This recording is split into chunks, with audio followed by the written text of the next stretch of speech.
হয়তো সুপ্রিয় দর্শক শ্রোতা দেশ ও প্রবাস থেকে যারা আমাদের সাথে সংযুক্ত আছেন, আমাদের ভিডিও দেখতেছেন অথবা শুনতেছেন, সবাইকে জানাই আন্তরিক প্রীতি ও শুভেচ্ছা। বন্ধুরা, আমি কথা বলছিলাম একটি আপুর সাথে, প্রতিবেদন করবে, অডিও কলে সংযুক্ত হয়েছে আমার সাথে। কেন আসলে উনি প্রতিবেদনে, বিস্তারিত ভিডিওতে থাকবে, আপনারা অবশ্যই ভিডিওটা কন্টিনিউ করবেন। আসসালামু আলাইকুম। আসসালামু আলাইকুম। ওয়ালাইকুম আসসালাম, ভালো আছেন? জি ভালো আছি। আপনি ভালো আছেন? এই তো আলহামদুলিল্লাহ, আমি ভালো আছি। আপু ভালো আছেন? ভালো থাকবেন, ভালো থাকাই কামনা করছি। তবে শুনতে চাচ্ছি আপনি প্রতিবেদনে কেন আসছেন, বলেন একটু। আমার পরিবারে কেউ নাই, চাচা চাচি আছে আর ছোট একটা ভাই আছে। মানে অনেক কষ্ট করে চলতেছি। চাচি দেখতে পারে না, চাচা খুব অসুস্থ, ভাইকে নিয়ে চলতে পারি না, অনেক খেতে কষ্ট হয়।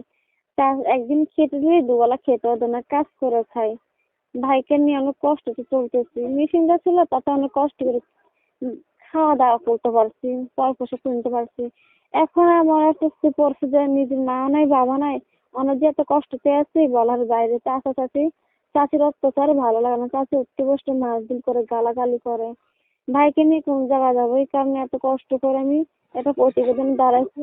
একটা ভালো মনের মানুষের জন্য, যে আমাকে দায়িত্ব নিতে পারবে, আমার ভাইয়ের দায়িত্ব নিতে পারবে, এরকম ভালো একজন মানুষ পেলে তাকে আমি জীবন সঙ্গী বা জীবনের জন্য। বুঝতে পারলাম। আপনার দেশের বাড়ি কোথায়?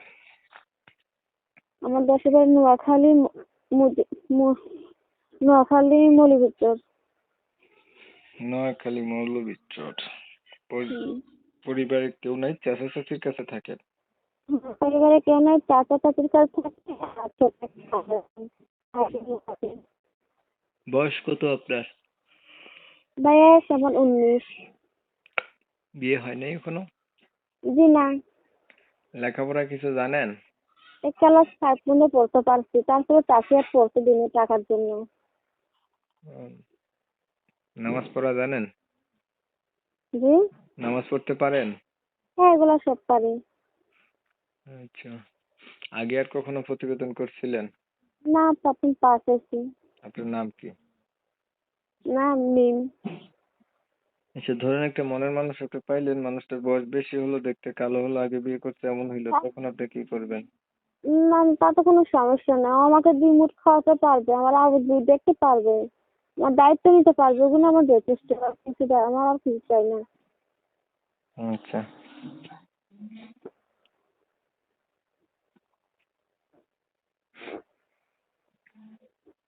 আর কিছু বলবেন? জি না। আপনার বিষয়টা আমি ক্লিয়ার করে দিতেছি। দর্শক শ্রোতা শুনছিলেন, এই আপুটি হচ্ছে প্রতিবেদনে আসছে ভালো একটা মানুষ চাচ্ছে, কারণ ওনার দায়িত্ব নেওয়ার মতো কেউ নাই, নিজের বাবা মা কেউ নাই, ছোট একটা ভাই নাকি বোন বলছিলেন?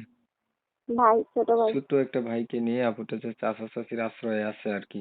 তো উনি চাচ্ছে ওনার সবকিছু জানার পরে কোনো একটা মানুষ যদি ওনার দায়িত্ব নেয়, পাশে থাকে, তাহলে বা জীবন সাথী করবে, এর জন্য উনি আসছে প্রতিবেদনে।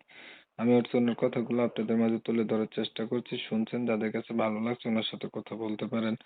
ভিডিওটা ভালো লাগলে একটু লাইক টেক দিবেন, শেয়ার দিবেন, ইমো মেসেঞ্জারে ছড়াই দিবেন, আপনাদের মতামতগুলো কমেন্টে জানাই দিবেন। চ্যানেল ভালো লাগলে সাবস্ক্রাইব করে রাখবেন। অনেক সময় নিয়ে ভিডিও দেখছেন, ধন্যবাদ সবাইকে। সবাই ভালো থাকবেন, সুস্থ থাকবেন, আল্লাহ হাফেজ।